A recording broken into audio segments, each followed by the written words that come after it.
अच्छा दोस्तों, आगे हम बात करेंगे electric potential due to ring, उसके बाद करेंगे ड्यू टू डिस्क। ठीक है, तो इलेक्ट्रिक पोटेंशियल रिंग के वजह से देखते हैं।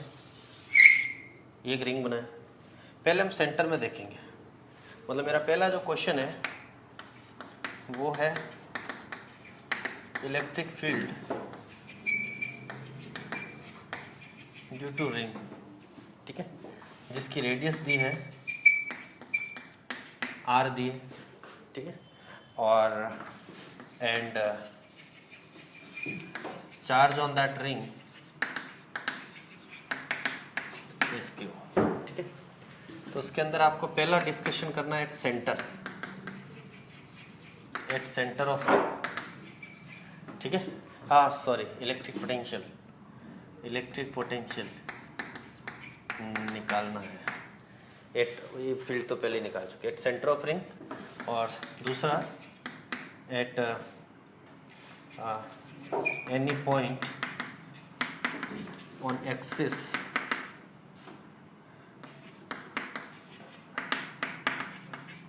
At distance x। जॉब समझ में आ रही है? तो पहले पॉइंट के लिए काम करते हैं, ए के लिए, कि मेरे को यहाँ पे निकालना है ना।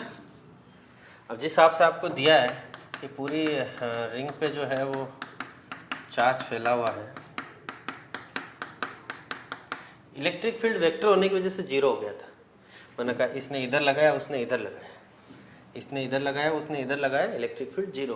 लेकिन इलेक्ट्रिक पोटेंशियल जीरो नहीं होगा, क्योंकि इसने जितना लगाया उसने भी लगाया, दोनों जुड़ जाते हैं, है ना। वेक्टर क्वांटिटी हो तो एक दूसरे को काउंटर करेंगे। अब टोटल स्केलर है तो सम ही होने वाला है, तो जाहिर सी बात है सब टुकड़ों की वजह से जुड़ेगा। यहाँ पे न्यूट्रल होकर जीरो होने वाला नहीं। तो electric potential at centre electric field direct zero कह दिया था, लेकिन यहाँ पे डिराइव करना पड़ेगा कि what is electrical potential at the centre. तो उसके लिए क्या करो, एक छोटा सा जो है उस रिंग पे टुकड़ा काटो। क्या लेंथ का काटा? लेंथ का DL लेंथ का काटा, सब ठीक। R इसकी रेडियस दी गई है ना। तो छोटे से टुकड़े की वजह से उस पर चार्ज कितना, DQ। तो उस छोटे से टुकड़े की वजह से क्या हो गया, DV K DQ by R। K DQ by R क्यों? DQ की डिस्टेंस R है, DQ उस पर चार्ज है, K DQ बाई R, ठीक है। किसी ने बोला वोल्टेज, तो मैंने कहा इंटीग्रेशन। किसी ने बोला इंटीग्रेशन कितना, तो मैंने कहा भाई K DQ बाई R जिंदा। अच्छा, अब हम कह सकते हैं कि जो DL पे जो चार्ज होगा, charge on this DL length, क्या मैं इसको ऐसे लिख सकता हूँ, टोटल चार्ज कितना, Q। टोटल चार्ज तो Q है ना, Q दिया भी है, टोटल चार्ज Q है। टोटल लेंथ कितनी है, 2 पाई R। 2 पाई R टोटल लेंथ है, तो Q बाई 2 पाई R क्या हो गया, मतलब 1 मीटर लंबाई पे, मतलब यूनिट लेंथ पे चार्ज। तो मेरी बात समझ रहे हैं, Q टोटल चार्ज, 2 पाई R टोटल लेंथ, तो Q by 2 pi R is charge per unit length. तो उस कैलकुलेशन के हिसाब से जो DL पे जो चार्ज होगा, DL टुकड़े पे, ये जो DL टुकड़ा तुमने काटा, इस पे जो चार्ज होगा दैट इज DQ जो मैंने माना, तो उसकी वैल्यू ये होने वाली है कि नहीं, बोलिए। तो पहली बात तो मैं K DQ की जगह में लिख देता हूँ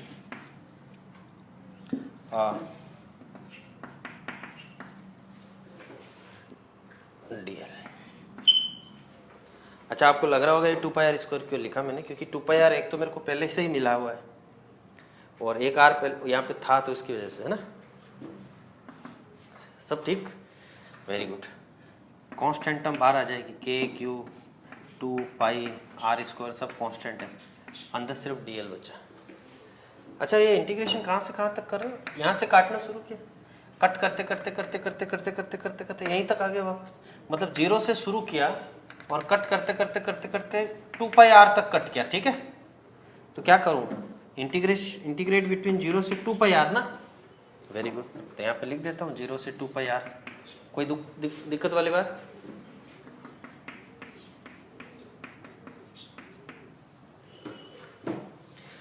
dx का इंटीग्रेशन होता है x, तो dl का इंटीग्रेशन होगा l, पहले l की जगह 2 पाई r रखेंगे फिर 0 रखेंगे, 2 पाई r आंसर आएगा। थोड़े डायरेक्ट हो जाओ अब, 2 पाई r आंसर आएगा, है ना। अच्छा,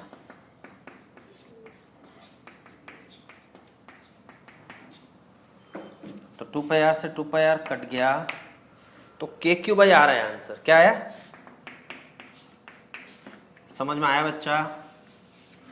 सेंटर पे k क्यूब बाई r, समझ में आ रहा है। और वैसे भी इसको डायरेक्ट भी देखना चाहते थे तो ये भी कह सकते थे कि भले वो चार्ज फैला हुआ है बट हर एक छोटा टुकड़ा r डिस्टेंस पे है। नहीं समझ रहे हो? तो हर एक छोटा टुकड़ा जब कांस्टेंट डिस्टेंस पे है और चीजें स्केलर है तो मैं ये तो बोल सकता हूं जो कंप्लीट क्यू चार्ज है वो है तो हमेशा r ही डिस्टेंस पे। प्रॉब्लम तो तब आती है जिस पॉइंट पे फाइंड करना और जो चार्ज है वो अलग अलग डिस्टेंस पे फैला हुआ। क्या यहाँ पे वो जो चार्ज है वो अलग अलग फैला हुआ है क्या? डिस्टेंस वाइज अलग अलग नहीं है, हम में हर छोटा टुकड़ा r पे है। तो मैं तो यही बोल सकता हूँ टोटल चार्ज कितना Q, और वो मेरे सेंटर से कितनी दूरी पे फैला हुआ, तो वो पूरा का पूरा Q R ही पे फैला हुआ है ना, तो मैं डायरेक्ट भी तो लिख सकता हूँ। ऐसा भी एक लॉजिक है, ठीक है।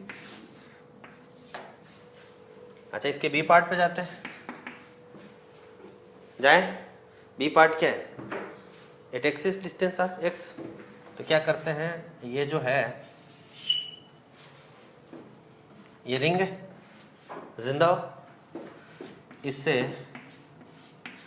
यहां पे भी पूछा है ना, तो क्या करो, एक छोटा सा टुकड़ा यहां पे भी कट करो डीएल का। अच्छा, ये आर दिया है, तो इस छोटे से टुकड़े की वजह से जो इस पॉइंट पे जो डीवी होगा, छोटे से टुकड़े की वजह से तो k d q by r square plus x square का रूट। इतनी समझ में आई बात? नहीं समझा? यहाँ वाली जो डिस्टेंस है that is root of are square plus x square, value of charge at length DL is d q, that is the formula of DV is k d q by something. ठीक, बहुत बढ़िया, very good. D q की तो वही value है भाई, वापस total charge on this ring is q, then the charge this spread in length 2 pi r, q by 2 pi r into dl is dq। बहुत सुंदर। तो मैं यहाँ पे अगर मुझे कोई इसको जरा इस तरह से पूछे तो मैं कहूँगा कि q by 2 pi r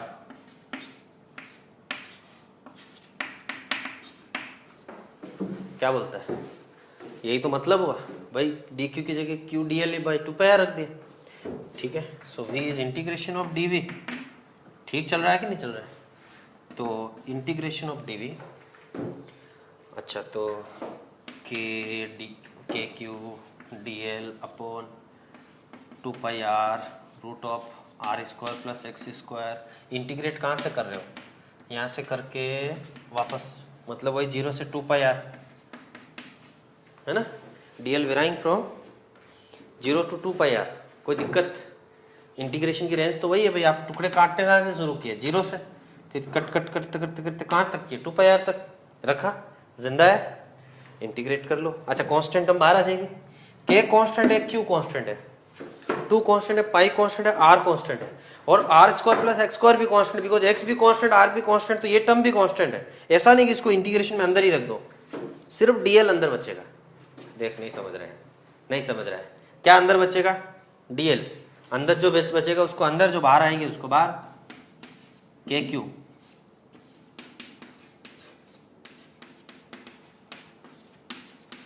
range clear है?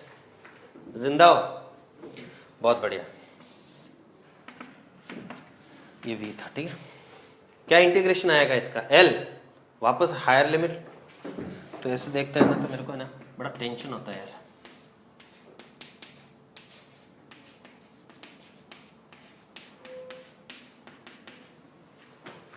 हायर लिमिट रख, लोअर लिमिट रख, 2 पाई आर ही आना है यहाँ तो, और 2 पाई आर से 2 पाई आर कट जाना है।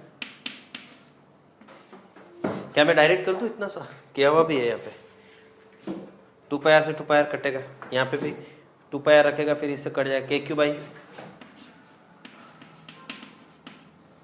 We at actual point.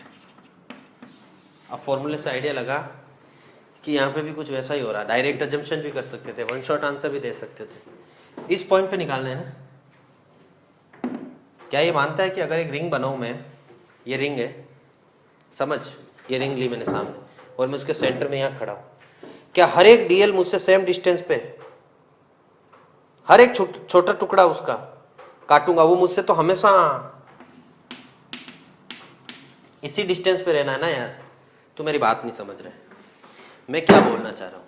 मैं यहाँ खड़ा हूँ, सामने एक रिंग रखी है, उसके सेंटर पे मेरा थोबड़ा है, जहाँ से मैं, मतलब आँखें, जहाँ से मैं हर एक डीएल को ऑब्जर्व करूँ।